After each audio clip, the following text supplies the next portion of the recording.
So I think it's time to take a bit of a break from all the rumors and all the trades and all the updates and stuff, and just kind of have a good old-fashioned commentary about the status of the team. Obviously, we are talking about my favorite team, the Vancouver Canucks, and what exactly is the problem with this squad. We can use a few tweets to go out there and articulate this idea and just talk about where the team is because of it. But I think this tweet from Nikhil really sums it up. It had 500 likes. It was posted after the game yesterday. Take a look at this. JT Miller was engaged and he had looked fantastic. Lekaramaki played his best NHL game ever. Hughes and Myers was good. The rest of the team, awful. This decor is just laughably bad. How management thought otherwise is just laughable. Losing a season of peak Quinn Hughes on one of the best contracts in the league because you can't assemble a proper decor is just infuriating. I've been very pro-management for pretty much their entire tenure, but this is a complete failure on their part.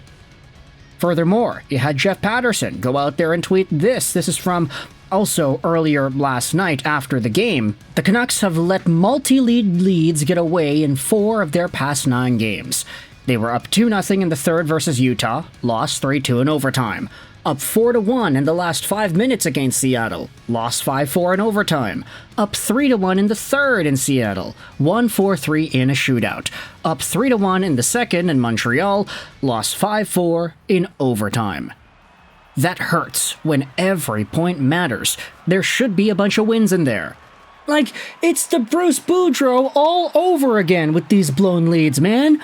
It's almost like a decor full of bottom pairing and worse guys isn't enough to win games in the NHL.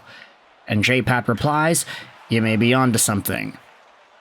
This is where we dive into the problem.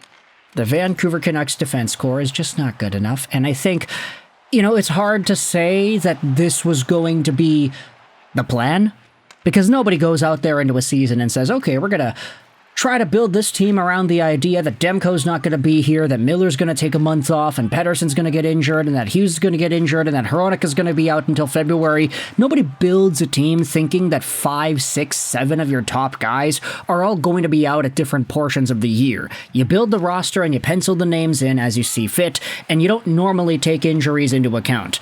And I get it, the Canucks are super unlucky. Like, you take Colorado, if you remove Makar and Taves, that's a lot of lost power on their decor. If you go over to Buffalo, Rasmus Dahlin was out for a good chunk of the year. What if you were out Dahlin and Byram? Obviously, losing out on your team's 2 best defensemen is going to hurt no matter what team you are.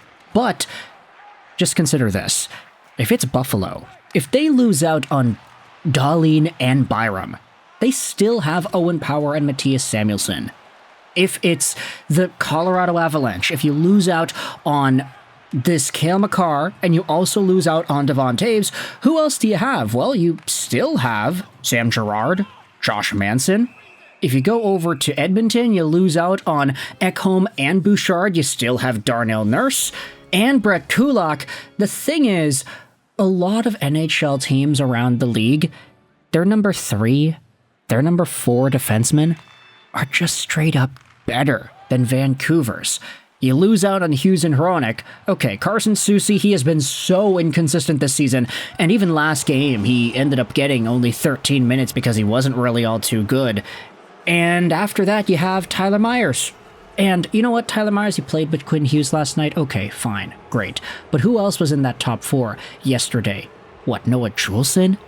Oh, P.U. I'm sorry, but Noah Juulsen has just been so ineffective in the worst way. Sure, he goes out there and tries to lay the body, he tries to give big hits, but man, does this guy lack any sort of significant hockey IQ that actually makes plays work and is able to produce anything offensively. The guy's at 0 points. Not to mention all the other guys that are subbing in and around the D-core too. Derek Forbort, as good as he has been when he's been in the lineup, the guy can't stay healthy for crap. Erik Brannstrom isn't even getting any playing time. So when you think about where the Canucks are with their own defense core, outside of Hughes and Hronek, the acquisition of Vinny Desharnais, the signing again of Tyler Myers, they just bolstered up this D-core with guys that wouldn't be challenging for top 4 spots on any other team. Last year, it was a lot better last year because Nikita Zadorov and Ian Cole were actually really solid defensive options. Soucy also was pretty solid last year too. In fact, I think that's the best word that you could toss out there. Solid. Just guys that are able to shut things down, block shots, make good defensive reads, throw the puck up, and allow the forwards to do their thing. Soucy, Cole, Zadorov, last year. They were all great. Tyler Myers, even though he had the reputation of being the chaos draft giveaway machine, he still had a pretty decent season last year, all things considered. But when you lose out on Zadorov and Cole, and now it's Soucy Myers on your second pairing when everybody's healthy, that pairing was getting shelled in for most of the year when they were together. Soucy and Myers both just declined in play over the summer. And now you have Vinny Desharnais, who is maybe even worse than some of these guys, Noah Juleson, who isn't able to do much either, and you have guys coming into the lineup like Mark Friedman and Erik Brannstrom, smaller guys that can move the puck but don't necessarily add anything too significant. The team's D-core and their ability to hold on to leads, they've both gone down the drain this summer, and the question is why? Is it really just chalked up to, oh, because Hughes is not here, oh, because Hronek is not here, oh, because Demko's hurt, oh, this, that, and the other thing. The Vancouver Canucks have let so many multi-goal leads slip out of their fingertips the past little while that it's hard to put it all on just one thing. Like, is it really just the D-core, or is it a combination of the forwards not playing as well as they have been last year either? Is that mostly due to health? Is that the main explanation because they're not healthy? Or is it like, hey, JT Miller, he had a 4-point game yesterday, great, but he still has not been playing up to his potential as a 100-point guy this season. Elias Pettersson, up and down, hot and cold. Katy Perry coming up in here. He's really inconsistent now.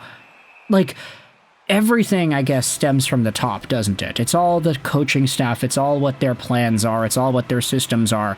Tocchet has said multiple times this season that the Vancouver Canucks as a hockey team have not been able to come out of the gates swinging, and they usually take some time to get their legs under them and to get going. That happened yesterday too. I mean, Cole Caulfield scores the opening goal of the game like a minute in after Jonathan Lekkerimäki gets checked to the other side of the planet. The Vancouver Canucks coaching staff is not capitalizing on what they have up front, and the D pairings, they're just not good enough. Straight up. Rick Tocchet has talked about guys being able to fulfill the extra minutes and live up to their role, etc., but I think it just boils down to this defense core also not being anywhere near it needs to be. So I want you to let me know your thoughts in the comment section below about the quote-unquote problems. Problem with the Vancouver Canucks, and whether or not you think that this is the main issue. If you fix the D-core, do you fix the team? What exactly is the solution here? Let me know in the comment section below. I hope you enjoyed this video. And bye.